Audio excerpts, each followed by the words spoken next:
Heureux de vous retrouver sur Medi 1 TV Afrique. Selon le quotidien espagnol El País, dans son sous-sol, le continent africain recèle 660 000 km3 de réserves d'eau.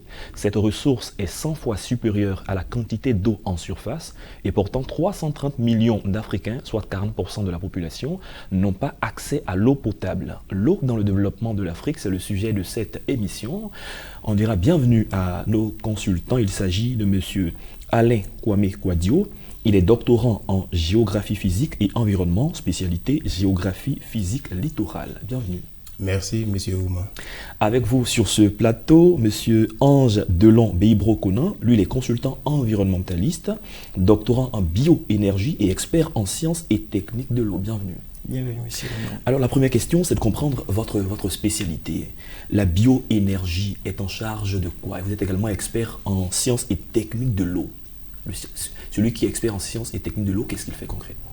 Alors, déjà, pour répondre à la première question, au niveau de la bioénergie, c'est plutôt production d'énergie à partir de la biomasse. Donc, la biomasse, c'est tout ce qui est matière organique. Donc, on pourra récupérer, par exemple, tout ce qui est produit au niveau de la transformation du cacao pour produire de l'électricité, pour produire de la chaleur, pour produire encore toute autre forme d'énergie. Voilà, donc c'est en gros comme ça ce que c'est que la bioénergie.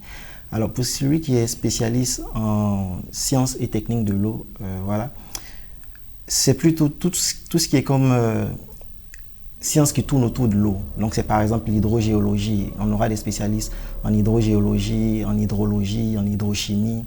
Voilà, donc c'est un spécialiste qui a une vue un peu plus large sur toutes ces sciences qui tournent autour du secteur de l'eau. D'accord, parlant de spécialistes, on en a un également sur le plateau qui lui est spécialiste en géographie physique littorale. Qu'est-ce que c'est? Et la géographie physique littorale, c'est la branche de la géographie qui analyse et étudie les phénomènes physiques à référence spatiale dans le domaine littoral. D'accord, oui. Et spécialement dans ce domaine, on a affaire à l'érosion côtière, la déforestation, la pollution de l'eau, ainsi que d'autres problèmes environnementaux qu'on peut rencontrer sur le littoral. Quand on parle généralement de continent pauvre, on fait beaucoup plus allusion à l'Afrique. On parle de pays sous-développés en voie de développement. Est-ce qu'en matière de ressources, d'exploitation d'eau, l'Afrique est également mal logée? Et effectivement, l'Afrique est mal logée en termes d'approvisionnement en eau potable, mais en ce qui concerne les ressources en eau, l'Afrique est un continent qui est riche. Et selon les études qui ont été menées par la Banque mondiale en 2014, et corroboré par un groupe de chercheurs et des centres de recherche internationaux, l'Afrique possède 9% des ressources en eau douce de la planète. Et l'Afrique aussi a 11% de la population mondiale. Donc il faut dire que ces 9% sont répartis au niveau des 11% de la population mondiale. Mais le problème qui se pose, c'est que ces 9% de ressources en eau sont inégalement répartis sur le continent africain. Malheureusement, l'Afrique est confrontée à des difficultés d'approvisionnement en eau potable. C'est la question que tout le monde se pose. D'accord, très bien. Au cours de l'émission, nous verrons dans les différents usages de l'eau. On parlera de l'eau potable, certainement de l'eau dans l'agriculture, etc. Parlons un peu des sources d'approvisionnement d'eau. Monsieur Beibro. Alors, pour ce qui est des sources d'approvisionnement en eau potable, on en a plusieurs. Il y a ce qu'on appelle par exemple les sources conventionnelles. C'est ce qu'on sait déjà. Il y a par exemple les eaux de surface qui sont utilisées pour l'approvisionnement en eau. Donc, à l'intérieur du pays, par exemple en Côte d'Ivoire, quand je prends le cas de la Côte d'Ivoire, à l'intérieur du pays, il y a le banc d'Amont qui est utilisé et puis les autres fleuves qui sont utilisés pour l'approvisionnement des populations en eau. Ça fait partie des sources conventionnelles. Après ces sources conventionnelles, donc au niveau des sources conventionnelles, on a les eaux de surface et tout ce qui est eau de surface, on a les cours d'eau et tout ça. Et on a ce qui est dit non conventionnel.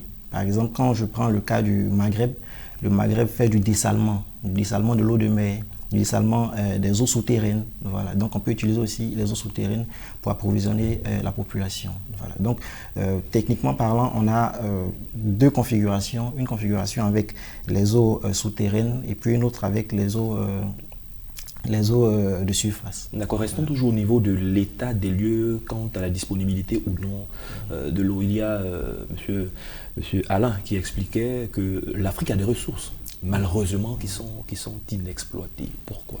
Alors, dit que l'Afrique a des ressources, quand on fait une vue globale de l'Afrique, M. Kouadio l'a dit, c'est clair que l'Afrique a des ressources, il a dit 9% de toutes les ressources hydriques de la planète, c'est énorme. C'est énorme. Et le problème, c'est véritablement au niveau de la répartition. Aujourd'hui, il y a une variabilité spatio-temporelle qui fait que, quand on prend par exemple dans le Maghreb, on a la pluviométrie tourne autour de 200 à 400 mm de pluie. Est-ce que vous voyez? Et quand on revient vers l'Afrique centrale avec la RDC, la Centrafrique et tout ça, on se retrouve autour de 1700 à 2000 mm de pluie par an. Donc vous voyez que c'est très inégalement réparti. Et aujourd'hui, tous les pays qui sont dans le nord de l'Afrique souffrent, on va dire cruellement, du manque d'eau. Pourtant, au sud, quand on descend un peu plus vers le sud, en Afrique australe, Afrique occidentale, on a quand même de bonnes ressources. Donc c'est dit que c'est inégalement réparti, mais plus ou moins les pays essayent de s'adapter pour pouvoir résoudre le problème de l'approvisionnement en eau potable. D'accord, il parle d'adaptation des différents pays. Parlons un peu des politiques. Nous n'ignorons pas que l'eau est très importante dans le développement de l'Afrique, donc des différents pays. Mais quelles sont les politiques, la plupart du temps, qui sont mises en place pour résoudre ce genre de situation? Généralement, il faut dire qu'au lendemain des indépendances, l'eau était considérée comme un bien public. Mais au fur et à mesure que nous avancions dans le développement avec l'ouverture sur les perspectives internationales, et le développement l'eau est devenue un puissant levier d'activité économique. Et il y a eu la question du monopole. Donc, cette question du monopole a beaucoup influencé l'approvisionnement en eau potable des populations africaines. Il faut dire que quand vous avez une société comme la SODECI en Côte d'Ivoire, par exemple, qui, depuis le lendemain des indépendances, exploite et commercialise l'eau en Côte d'Ivoire. Et vu que l'eau est devenue un levier d'activité économique, il y a une densification des activités, de la production, là où il y a une intense clientèle. Du coup, dans le pays ou bien dans les zones où il y a une faible densité de population, la qualité du service laisse à désirer. Et vous allez vous en rendre compte que si ce service est libéralisé, effectivement, il y aura la concurrence. La SODECI ne sera plus dans une zone de confort. Du coup, le citoyen lambda qui a une situation, je vais dire, financière précaire, pourra avoir accès à de l'eau de qualité. Et je pense que cette politique-là devait être revue pour que les citoyens africains puissent avoir accès à de l'eau potable. D'accord. L'eau fait partie des ODD, Objectifs de développement durable. Oui, effectivement. Donc, au niveau des ODD, ce qui est consacré de façon spécifique à l'eau, c'est l'ODD 6 qui veut que jusqu'à l'horizon 2030, on ait quand même toute l'Afrique, donc tout le monde entier ait accès à une eau pérenne. Ça veut dire qu'il n'y ait pas de rupture dans l'approvisionnement et tout ça. Mais quand on regarde de plus près, environ 11 des ODD sont concernés même par l'eau. Parce que quand on nous demande comme ça au niveau de certains ODD où on veut approvisionner la population en énergie, vous voyez, de plus en plus, nous sommes en train de passer d'une énergie fossile à une énergie renouvelable. Et on ne peut pas parler d'énergie renouvelable sans parler d'eau. Donc vous voyez que la question de l'eau est impliquée dans chacun de ces objectifs du développement durable.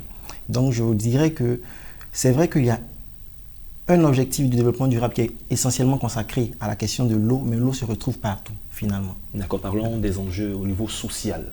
Au niveau social de l'eau, qu'en est-il? Bon, les enjeux au niveau social de l'eau se situent à plusieurs niveaux. Il y a d'abord la lutte contre la pauvreté, parce que selon les institutions de Bretton Woods, Banque mondiale, FMI, est pauvre celui qui n'a pas accès aux services sociaux de base, dont l'eau. Il y a aussi la lutte contre les maladies et les pandémies liées à l'eau.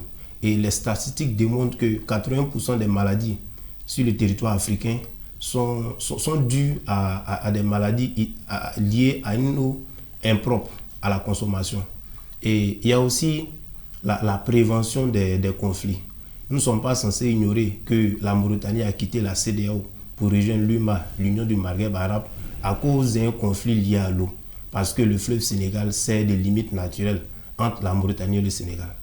Et je pense que voici quelques enjeux sur le plan social. D'accord, comment comprendre encore qu'aujourd'hui, il y a beaucoup de maladies qui sont liées à l'eau qui est impropre au XXIe siècle, avec, on dirait, les États qui vont vers le développement?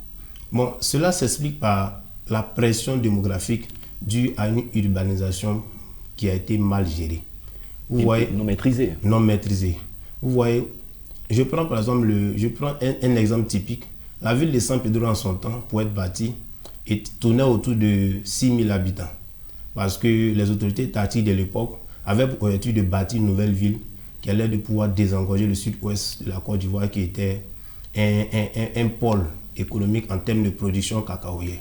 Mais il se trouve que pour bâtir une ville, on a besoin des TIMO, les travaux à haute intensité de main-d'œuvre. Ouais. Et on a besoin de personnes pour pouvoir exercer ces travaux-là. Mais on ne va pas forcément prendre un ingénieur pour aller creuser les trous. On va prendre un technicien. Donc, du coup, cette population qui a servi à la construction de cette ville, après que la ville soit livrée aux décideurs, s'est retrouvée, je vais dire, exclue. Parce qu'elle n'étant pas dotée de capacités intellectuelles et techniques pour intégrer le nouveau tissu moderne. Donc, du coup, cette ville-là va chercher des points de suivi, notamment dans l'activité informelle. Et comme ce sont des activités qui ne sont pas rémunératrices, je vais dire de façon conséquente, elles vont trouver aussi des endroits où aller s'installer. Et quand on fait un plan d'aménagement directeur, il y a des zones où on ne peut pas habiter. Ces zones-là s'appellent les zones non aedificantes. Ces populations se retrouvent dans ces zones, certainement dans des bas-fonds, dans des versants des vallées, où effectivement la SODECI ne peut pas installer des canalisations pour l'approvisionnement en eau potable.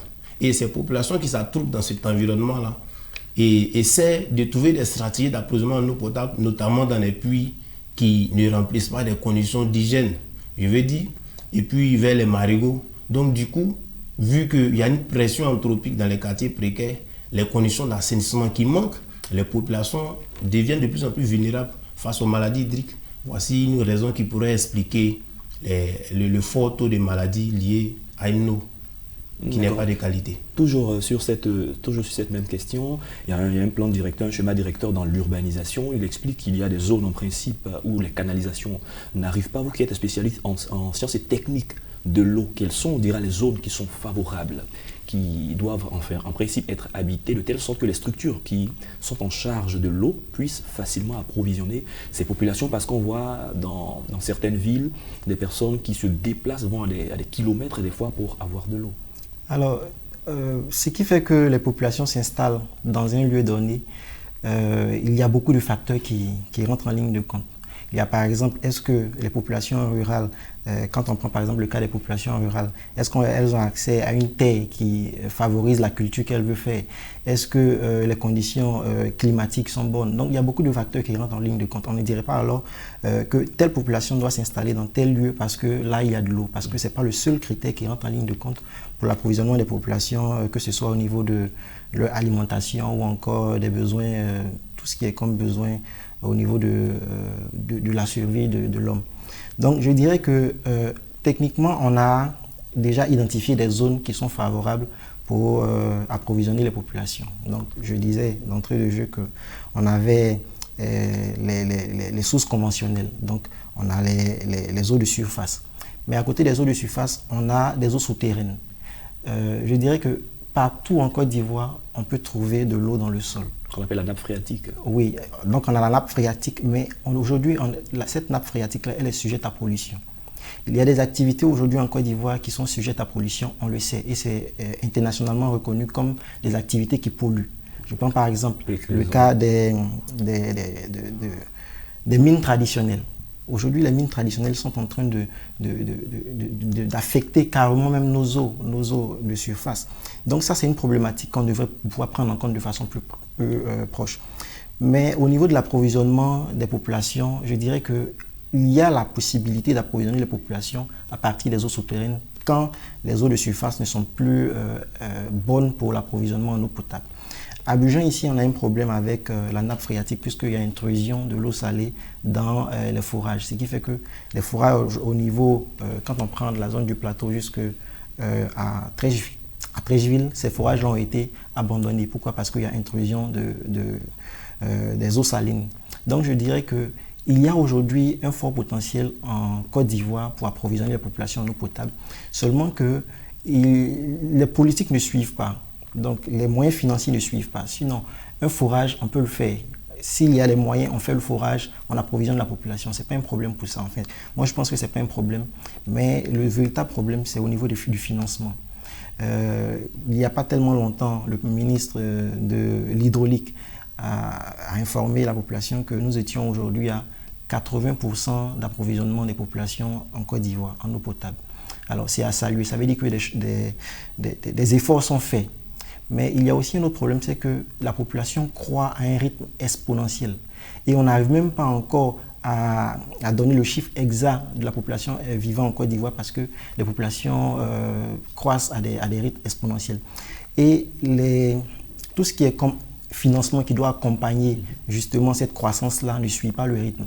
Parce que tel que la croissance démographique évolue, ce n'est pas de la même façon que les financements sont apportés. On dira peut-être cette année, on va apporter tel nombre de milliards de financements dans le secteur de l'eau, alors que la population croît à un rythme qui dépasse ce financement-là. Du coup, si on garde ce financement chaque année pour dire ça c'est le financement qui est accordé à l'eau potable, ça c'est le financement qui est accordé à l'assainissement, et que la population croît, vous voyez qu'à un certain moment, ça ne marche plus.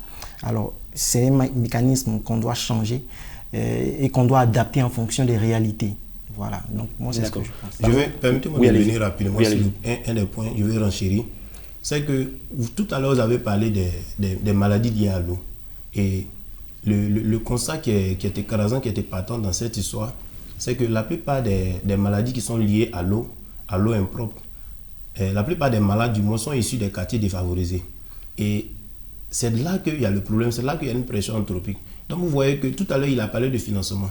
Si le ministère de l'Hydraulique veut par exemple un financement pour l'adduction en eau potable de ces différents quartiers, lorsqu'il va devant le bailleur de fonds, le bailleur de fonds sera réticent parce que le bailleur de fonds va voir que ça sera un projet qui ne sera pas économiquement viable. Vu qu'aujourd'hui l'eau est devenue un enjeu économique, est-ce que ces populations qui sont dans ces quartiers défavorisés, avec leurs finances, leur bourse qui n'est pas acceptable, qui ne répond pas aux normes internationales, pourront-elles payer les factures récurremment et à quel rythme pour que le prêt soit remboursé? C'est l'une des difficultés. Mais par contre, quand on va se mettre devant un bailleur de fonds et qu'on dit on veut faire un système d'adduction en eau potable dans la zone portuaire, vous voyez immédiatement que les bailleurs de fonds sont prêts à financer parce que là, il y a une manne financière. C'est ce que je voulais ajouter. D'accord. Et là, l'autre question, c'est de savoir les enjeux économiques de l'eau. Les enjeux économiques de l'eau sont grands. Les enjeux économiques de l'eau sont importants parce que il faut aussi s'assurer que l'on atteint l'objectif du développement en termes d'eau. Et pourquoi à ce niveau? C'est vrai que c'est social, mais je vais ramener ça à cet aspect parce que l'eau est un intrant déterminant dans la survie des activités économiques, principalement dans l'industrie. Aujourd'hui, le secteur industriel ne peut pas fonctionner sans eau. Dans les activités agro-pastorales, on ne peut pas fonctionner sans eau. Dans nos différentes activités séculaires domestiques, nos différentes activités commerciales, on ne peut pas fonctionner sans eau. Et cet enjeu-là, ces différents enjeux sont très importants. Et jusqu'à présent, l'État de Côte d'Ivoire a essayé de faire en sorte que le taux de couverture en termes d'eau potable soit assez élevé, soit assez acceptable. Vous allez vous rendre compte que dans l'agglomération d'Abidjan, ce taux il dépasse largement la moyenne internationale. Mais quand on remonte vers l'intérieur du pays, on voit que la densité commence à, comme on appelle ça, la couverture d'eau potable commence à être déréglée parce que là-bas, économiquement, ça ne porte pas.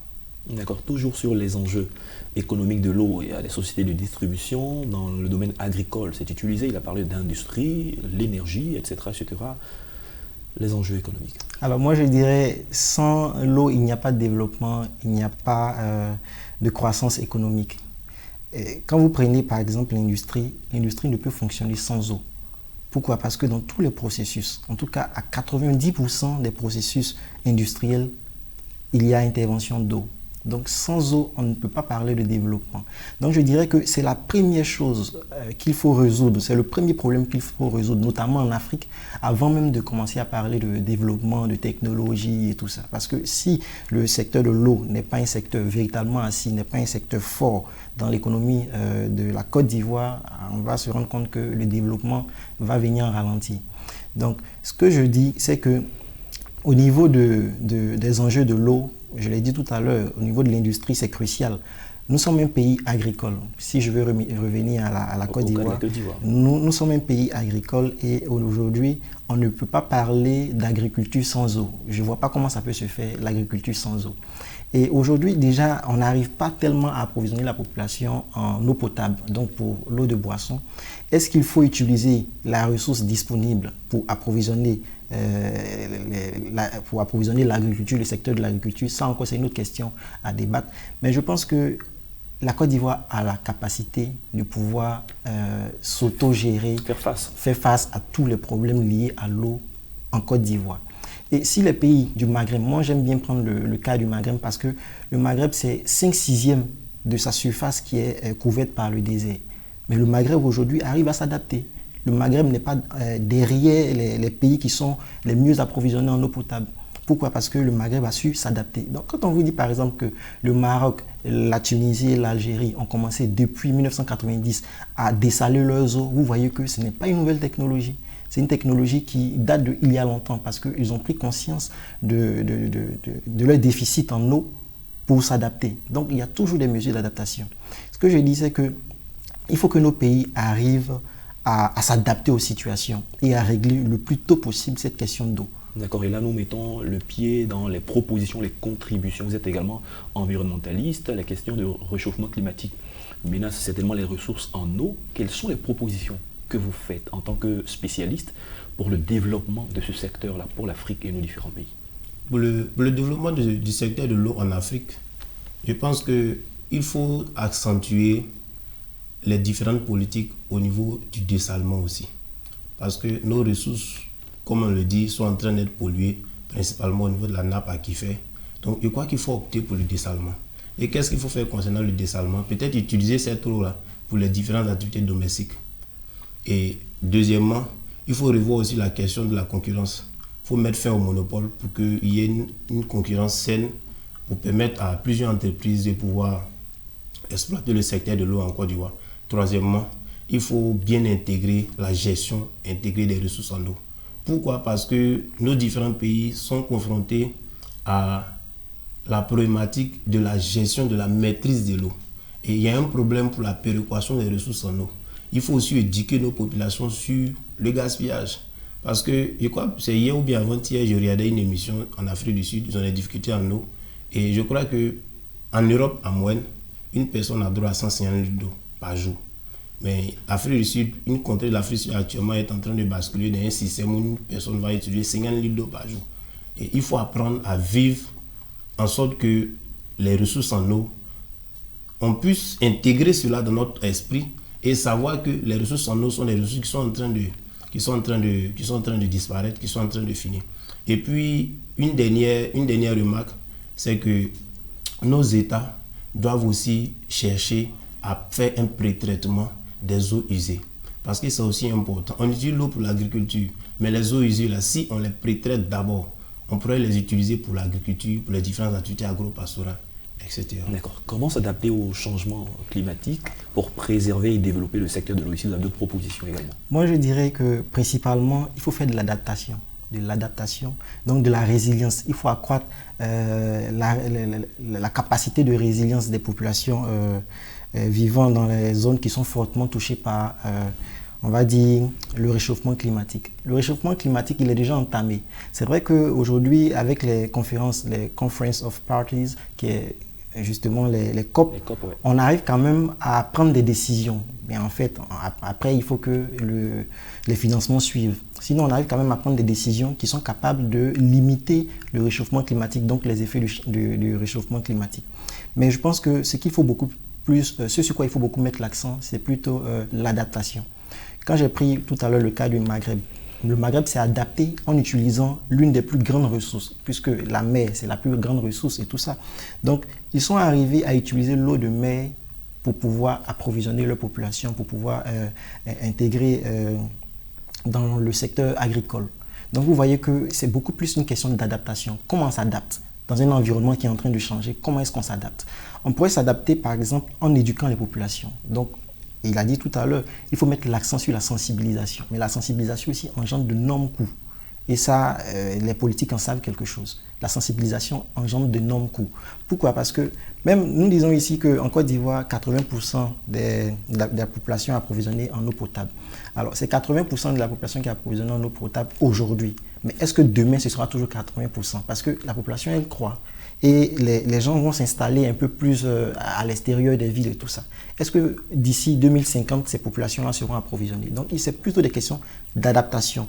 Et qui dit adaptation dit financement de cette adaptation-là. Donc, il faut sensibiliser les populations. Ça, c'est un premier point.